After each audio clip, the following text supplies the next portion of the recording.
tutorial on everyone's favorite treat, brownies. So I think everyone probably agrees that the best box mix dessert is brownies. And I think most people's goal is to replicate the box mix type of brownie. I know that's my goal. You want that nice crinkly top, the soft gooey middle, the crispy edges. So those are the kind of brownies we're gonna make today. So I'm gonna start today's tutorial by going over all of the ingredients we need on the front end. So to start, you've got 3/4 cup all-purpose flour, 1/2 cup of packed light brown sugar, 1/2 cup of granulated sugar.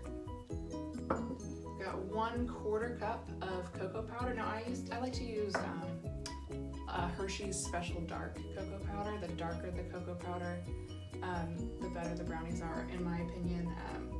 And Dutch is my preference if you're debating between the two. 1/4 teaspoon of salt. For the butter, I used Vermont Creamery. They have the most beautiful brown packaging, and I love it so much. Very good butter. And then lastly, you've got your chocolate. So this here is semi-sweet chocolate, chopped pretty finely. You want 6 ounces of that. I like to use Ghirardelli. They've got these great baking bars. You just need 1.5 bars. Chop that up.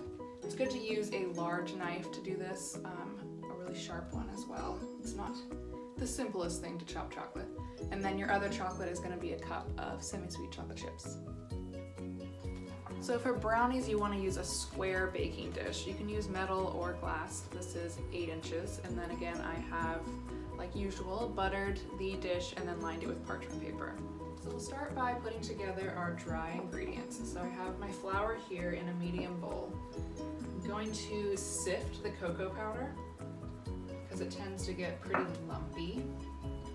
You want it all to mix together, so sift that real quick. Sometimes you've got to break up these lumps. There we go. And throw the salt in with that as well. And then just whisk it all together.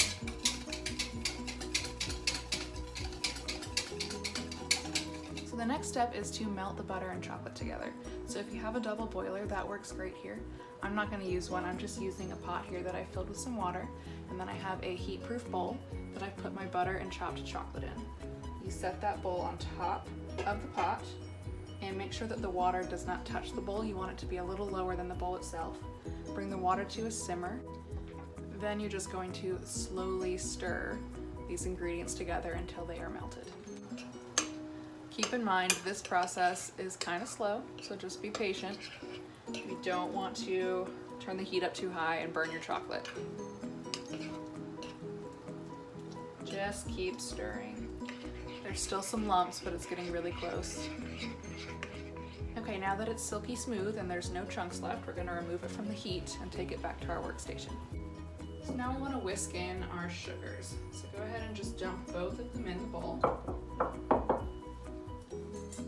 Take your whisk. Get them all nice and combined and smooth. You want to add your eggs and your extra yolk one at a time. Okay. Whisk that in.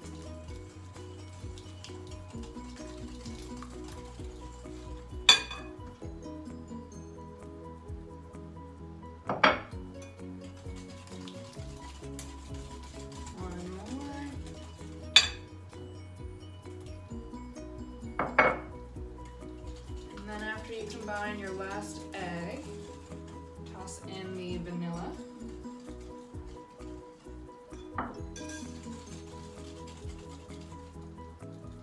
there you go.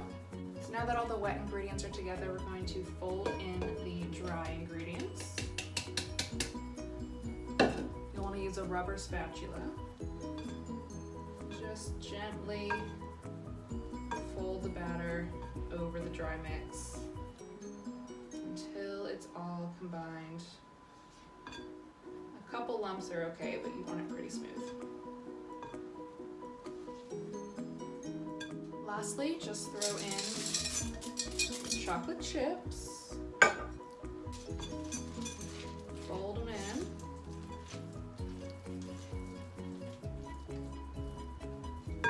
that's our brownie batter.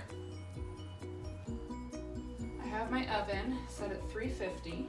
I'm just gonna pour this batter into my pan that I've prepared here.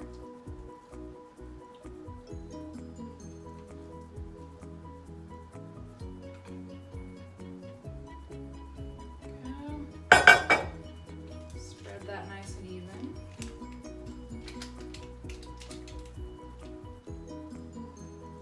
Before putting it in the oven, just take the sides of the pan and give it a little tap. And that's gonna remove any air bubbles that might be sitting in there. So again, I'm just gonna throw this in the oven at 350 degrees. It should just take about 25 to maybe 27, 8 minutes, but we'll keep an eye on it after 25. All right, so I left mine in the oven for 26 minutes, and my toothpick comes out with just a couple little crumbs on it, so they are done. I'm gonna let them cool completely on this wire wrap. All right, now that the brownies are pretty much cooled, I'm just going to grab by the parchment, nice easy release out of the pan, set it on a flat surface, then grab my knife and just cut into squares. All right, so here's our brownie.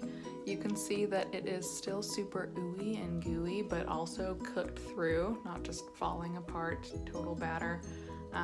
So it's perfect.